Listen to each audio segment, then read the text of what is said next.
Hey guys, welcome back. I've got Belle here, and we're here to talk to you about the best supers when it comes to ball python genetics.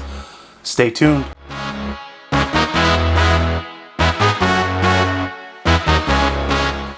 So Belle here is a super lesser. It's also called butter. It looks like a lighter version of a regular ball python, essentially, with a little bit lighter browns, lighter blacks, and as it ages it kind of fades over time. But when you put two copies of lesser together, you get an all-white snake with blue eyes, and that's the case for anything in the blue-eyed leucistic complex. Belle here, as amazing as she is and as amazing as she looks, I've got a list here of supers that I personally think look even better. So let's get into it. So I'll warn you, I have none of these supers in my collection currently.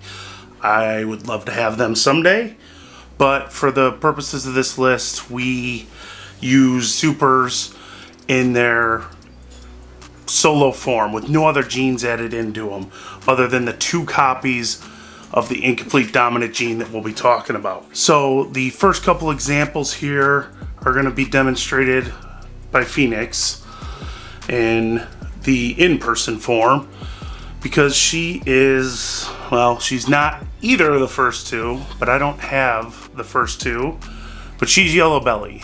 And Yellow Belly, it does have a super. It makes an ivory, which is an ivory colored snake. It's no pattern and completely patternless, I guess you'd say, and it's an ivory yellowish color with, you know, the normal black eyes of a ball python.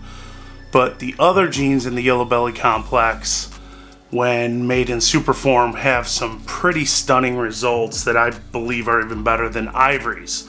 So when you mix a gravel together with another gravel gene to make a super gravel, you get a stunning snake with a granite-like pattern that is very almost non-existent. And the nice part about the super gravel that I love personally is the dorsal stripe. And if you look at it, it's a high yellow dorsal stripe with a darkening around it, almost as if it's highlighted in black. In my opinion, this is one of the best supers when it comes to incomplete dominance, and then that is standalone. Now the other one, also in the yellow belly complex, is a super asphalt, and it looks awesome, comparable to the super gravel, but different, I'd say. So it also has the granite pattern on the sides, but it has a more distinct pattern. It's not as washed away. The dorsal's not as impressive on the super asphalt as it is on the super gravel, but it is still amazing looking. It gets that yellow color, but it's not as long as I shouldn't say it doesn't have the long lines like a freeway or a highway would. So Phoenix was nice enough to demonstrate both of those yellow belly complex supers, but another one that she can help us with is Chocolate. So she is a black pastel, chocolate, yellow belly het clown. So she does have chocolate in her, and I believe that's what kind of gives her the darkness. It is affected by the pastel mixed in it, so it's not as dark as it could be. But the super chocolate it's like a dark chocolate snake, but it's almost like hypo was mixed in. It just kind of has that almost lightened look, like a dark chocolate that had hypo put over it. I don't know what I'm trying to say, but I think you understand it, right? And the pattern on the alien heads, it gets like squished together, and it almost looks like they're floating up towards the dorsal. It also, most of them will look like they only have one keyhole in them, as opposed to your normal ball python having two. And when I say floating, it's kind of like this look here, where these aren't attached to the belly at all. They're coming like this one is. They're just floating upward. So you'll get a mix of the floating alien heads and then some that are squished with only one keyhole. And it is just a stunning snake that I believe is underutilized, and I think it has a lot of potential if you were to mix super chocolate with other recessives, other incomplete dominants, and the future's bright, I believe, for those that are a fan of the super chocolate. So we're not gonna put Phoenix away just yet. The next one we're going to talk about is the Super Black Pastel. Another dark gene. It is really cool looking in the sense that it is just the opposite of a blue-eyed leucistic. Now you can achieve this with Super Cinnamon as well, but overall I prefer Black Pastel, so that's why I went with that over Super Cinnamon. So it is an all black, dark brown snake.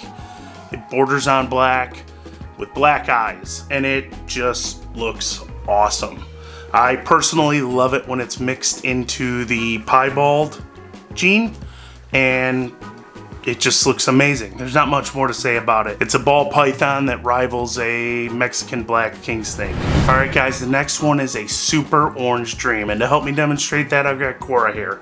She's not a Super Orange Dream, but she does have Orange Dream in her, and I love her variation of Orange Dream because it really cleans up her pattern there. She is a Cypress Orange Dream Leopard Het Clown.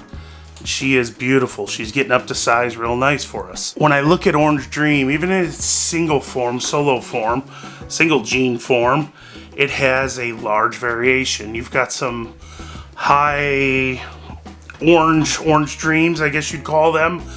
Not to be confused with the high intensity Orange Dream that's defined as a different trait. It can throw a very, very bright orange on the sides, or it can have just a slight, almost yellow belly look at times. So it depends on the line of Orange Dream you're using. This one is a great super. It brightens up even more the snake with that orange color than the single form of Orange Dream. In my opinion, it can be used to enhance other genes, recessives, codominants in a big way.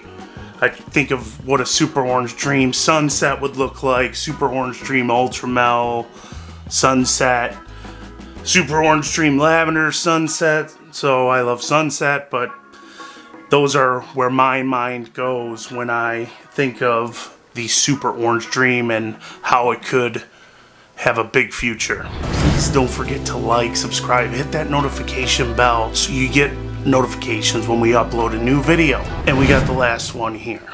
And this one is one of my favorites and is very new gene. Now this is a cantaloupe, and this is Gaston. First of all, you can see the brightness the sides bring in. This guy just shed recently too, so he looks amazing right now. And he has Enchi in him. And I'm going to show you a super with Enchi in it as well. It was produced by NBK. I got this guy from NBK in Canada. And I love what Enchi does to the head pattern, head stamp on these guys. The super cantaloupe, as you can see on the regular cantaloupe, it goes to about halfway up the side of the body, where it brightens up the colors of that snake and cleans it up real nice.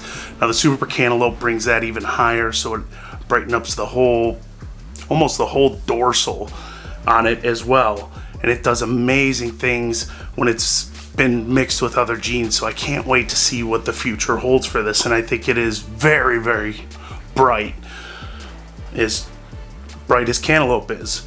And it brings in that cantaloupe color, because some people might want to say it looks just like Orange Dream. I think it brings in more of a pink to that orange to give it that cantaloupe look, and it looks amazing. And I'm sure the camera is not doing it justice, but you can probably tell the contrast between Gaston's dorsal and what you see on his belly or his sides there. So guys, tell me if I missed any. What is your favorite super that I did not have on my list? There's other nice ones. I just tried to pick my favorites and the ones that I strive to use in the future and mix into what I'm doing. Again, please like, subscribe, hit that notification bell. Let us know down in the comments what your favorite super is and if we missed any. And we will see you on the next one. Bye.